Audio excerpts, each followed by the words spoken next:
Президент Садыр Жапаров Кыргызстандын жарандыгына кабыл алуу жана Кыргызстандын жарандыгынан чыгуу жөнүндө жарлыктарга кол койду. Президенттин басма сөз кызматы кыргыз жарандыгын алгандардын көбү тарыхый мекенине кайтып келген этникалык кыргыздар экенин билдирди. 31 мартта кол коюлган жарлыктарга ылайык 1704 киши жарандык алып, 46 адам жарандыктан чыкты.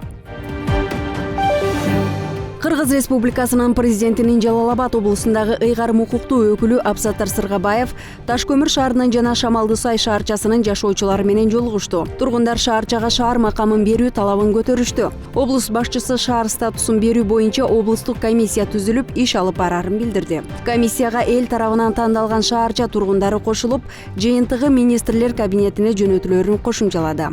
Биздин маселе 56-жылдан бери 2009 жылга чейин Курманбек Салиевичтин токтому чыкканга чейин 56 жылдан 2008-2009 жылга чейин өзүбүздүн статус, өзүбүздүн бюджетибиз болгон ушул жерде. Биз тек гана өзүбүздүн эле чөнтөгүбүз, өзүбүздүн бюджетибизди гана сурап атабыз. Башка эч нерсени кылбай атабыз. Мурунку статусту кайтарып берсин деп атабыз. Болду. Биз өнүгүү жолуна кетишибиз керек болуп атат. Ошол эле максатта гана туруп атабыз.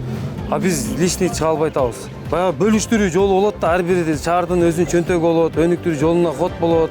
Ар бир ходдо ушу слабый өтө элечи. Баягы статистикага карап бөлүнбөйт же ушундай болуп атат да, основной бюджет өзү Шамал-Сайдан барат. Основной ход.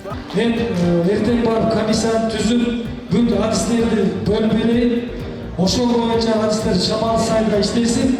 Сиздер бүгүн бере турган комиссияга кошо турган адамдарыңыздарды бериңиздер, комиссия менен чогуу иш алып барсын.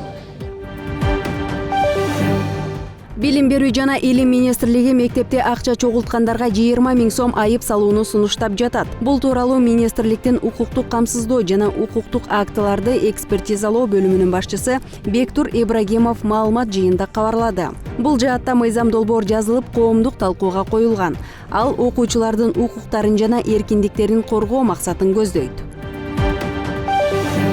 Айыл чарба министринин орун басары Мурат Раматов Кыргызстанда жер мунапысын алуу үчүн элден 93 663 арыз түшүп, жарандарга 12 795 техникалык паспорт берилгенин билдирди. Анын сөзүнө караганда, трансформация болгон жерлердин так аянты арыздар каралып, чечим кабыл алынгандан кийин белгилүү болот. Ал эми 286 мыйзамсыз курулуштар аныкталып, документтер башкы прокуратура менен Ички иштер министрлигине өткөрүп берилди. Ош шаардык мэриясында кадрдык өзгөрүүлөр болду. Муниципалитеттен билдиришкендей, Ош шаарынын мэринин орун басары Жасур Азимов жана мэрдин кеңешчиси Мухтарбек Зулпукаров ээлеген кызматынан бошотулушту. Тиешелүү буйруктарга шаар мэри Бакытбек Жетигенов кол койду. Белгилей кетсек, Азимов жана Зулпукаров ээлеген кызматтарынан берген арыздарынын негизинде бошотулган.